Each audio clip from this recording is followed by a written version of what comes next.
रात जितनी काली होती है तारे उतने चमकीले होते हैं। याद रखना, दुख जितने गहरे होते हैं प्रभु उतने ही करीब होते हैं। नमस्ते दोस्तों, मैं हूं आरजे कार्तिक। एक बड़ी छोटी सी कहानी एक लड़के की जो गांव में रहता था। गांव बड़ा प्रसिद्ध था क्योंकि गांव के ठीक सामने ऊंचे पहाड़ पर एक मंदिर था।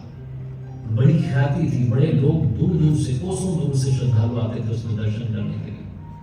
लेकिन इस लड़के को लगता था कि अपने गांव के सामने ही तो है, तो सामने पहाड़ पर दिख रहा है, 20 किलोमीटर की दूरी नहीं। जिस दिन मन होगा उस दिन जाकर के दर्शन कर लेंगे। होता नहीं कि आपके पास में कोई चीज होती है तो आप उसकी ज्यादा वैल्यू नहीं करते, आपको लगता है कि यही तो है, कौन सी बड़ी बात है।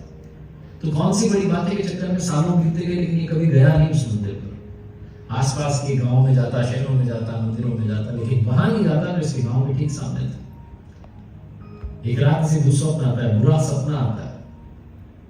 सपने में देखता है कि कोई इस पर अटैक कर रहा है, इसकी मृत्यु होने वाली है, इसे वो मारने वाला है, सामने वाला जो हत्यारा है। और इसकी आंख खुल जाती है, इसे समझ में आता है कि सपना था, बच गया। और जैसे ही आंख खुलती है, इसके मन में एक और ख्याल आता है कि मैं अब तक किस चीज की प्रतीक्षा कर रहा हूँ। मेरे गांव के ठीक सामने इतना बड़ा प्रसिद्ध मंदिर है जिसमें दर्शन के लिए लोग आ रहे हैं, जिनके दुख गायब हो रहे हैं। मैं यहीं बैठ कर के वहां नहीं गया। रात में चल पड़ता है, 3 बजे होती रात। अपने घर में लालटेन ढूंढता, बहुत थोड़ा सा तेल था, लेकिन चल पड़ता है उसे जलाकर। और जब चल रहा होता है, गांव से बाहर निकल रहा होता है गलियों से, तो सोच रहा होता है कि 20 किलोमीटर की दूरी है। पढ़ने में काफी तेज था, होशियार था, तो कैलकुलेट करने लगता है कि तेल तो चलेगा कितने सफर में। इसी कैलकुलेशन में नेगेटिविटी हावी हो जाती है और गांव के बाहर जाकर के चौकी में बैठ जाता है कि थोड़ा उजाला हो जाएगा तो चल देंगे, तब तक यहीं बैठे रहते। प्रतीक्षा कर रहा होता है उजाले की, प्रतीक्षा कर रहा होता है सनराइज की, सूर्योदय हो जाए। तभी देखता है कि अंधेरे में एक आदमी उधर से चला आ रहा है। आदमी थोड़ा पास आता है तो दिखाई देता है कि बुजुर्ग है, अपने हाथ में छोटा सा दिया लेकर के निकले। ये उनसे कहता है, बाबा कहाँ जा रहे हो? बुजुर्ग से कहते हैं कि सामने जो मंदिर है पहाड़ पर, वहां जा रहा हूँ। तो ये कहता, आप क्या बात कर रहे हो? मैं खुद वहां जाना चाहता हूँ, लेकिन मेरे पास लालटेन में थोड़ा सा तेल, इसकी जा नहीं रहा। आप ये छोटा सा दिया लेकर के कहाँ जा रहे हो? इससे तो 1 कदम से ज्यादा दिखेगा नहीं।